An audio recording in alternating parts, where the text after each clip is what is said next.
Siirt Üniversitesi Düşünce ve Medeniyet Topluluğu Başkanı, malum olduğu üzere Siyonist İsrail'in Gazze katliamı gün ve gün artık dayanılmayacak hale geldi ne yazık ki. İslam ümmetinin dağınıklığı ve ümmetin paramparça olması mazlum Filistin halkını düz köpek İsrail'e yem haline getirmiştir. İnsanlığın vicdanı olan Amerika'daki ve Avrupa'daki üniversiteler devletlerini harekete geçirmek için cop yemeği, biber gazı yemeği hatta hayatlarını ortaya koyuyorlar. İnsanları bilinçlendirmek için ve harekete geçirmek için sahada olacağız ve olmaya da devam edeceğiz. Sessizlikten güç alan bir yapıdan bahsediyoruz. İsrail hiçbir zaman çekinmedi zulüm işlemekten. Biz de susarak zaten sürekli fırsat verdik. Avrupa ülkelerinin buna ses çıkarması din değil, bu aslında insanlık meselesi, vicdan meselesi. Müslüman değil, insansak buna ses çıkarmamız gerekiyor. Önce hastane bombaladı, kadınların namusunu kirletmeye çalıştılar. Dün de Refah sınır kapısını bombaladılar. Bundan sonra yine devam edecektir biz ses çıkarmadığımız takdirde. Buna dur dememiz gerekiyor artık. Yani sessizliğin bir sonu olmalı, zulmün de bir sonu olmalı. Biz linç uyandırmak istiyoruz. Aslında insanların sosyal medyada bile artık gördüğünde hemen sayfa değiştirdiği, görmeye dayanamadıklarını biz gündeme getirmeye çalışıyoruz, gündemde tutmaya çalışıyoruz. Unutuluyor, unutturmamaya çalışıyoruz. Düşünce ve Medeniyet Kulüp Başkan Yardımcısıyım. Malumunuz Gazze'de büyük bir soykırım, büyük bir katliam var. Ve bu süreç uzadıkça bizim toplumumuzda sistematik olarak bir duyarsızlaşma oluşuyor.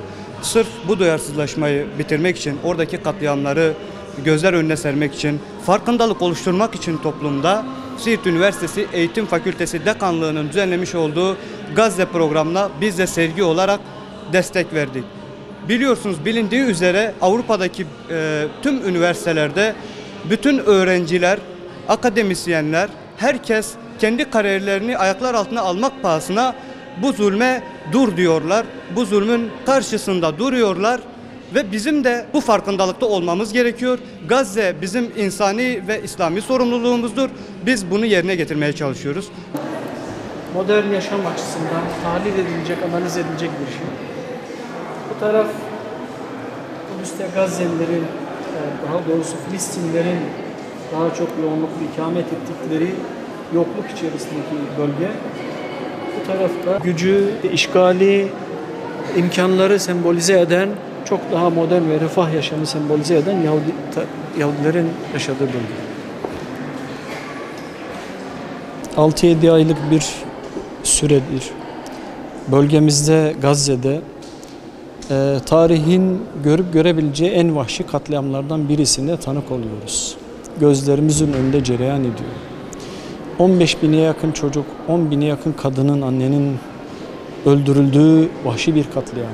Artık bu soykırım olduğu konusunda tartışma götürmeyecek bir durum.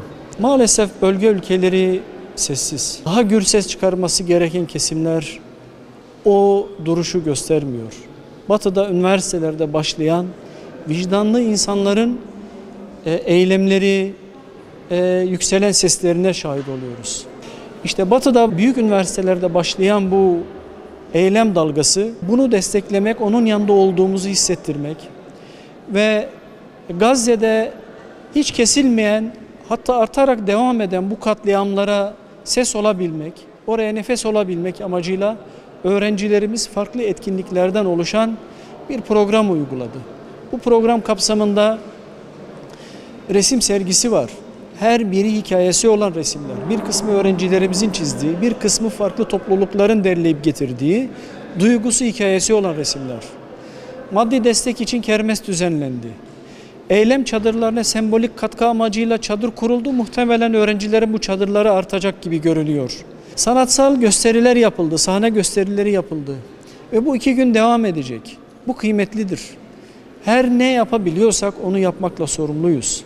Akademisyenler olarak, hocaları olarak, talebeleri olarak, üniversite, lise gençleri olarak bu duruşu sergilememiz lazım. Eylemlerimizle, söylemlerimizle, duruşumuzla, hatta hocaları olarak öğrencilerimize yaptığımız dokunuşlarla, çevre yaptığımız dokunuşlarla, bazen bu konferanstır, bazen bir söyleşidir, bazen bir şiirdir, bazen yazdığımız bir kitap ya da makale bir tahlildir.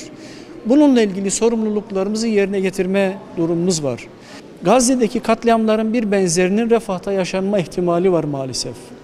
Dünya kamuoyu çok güçlü tepkiler göstermez ise, ses çok daha gür çıkmaz ise bu katliamlar kuvvetle muhtemel yaşanacak.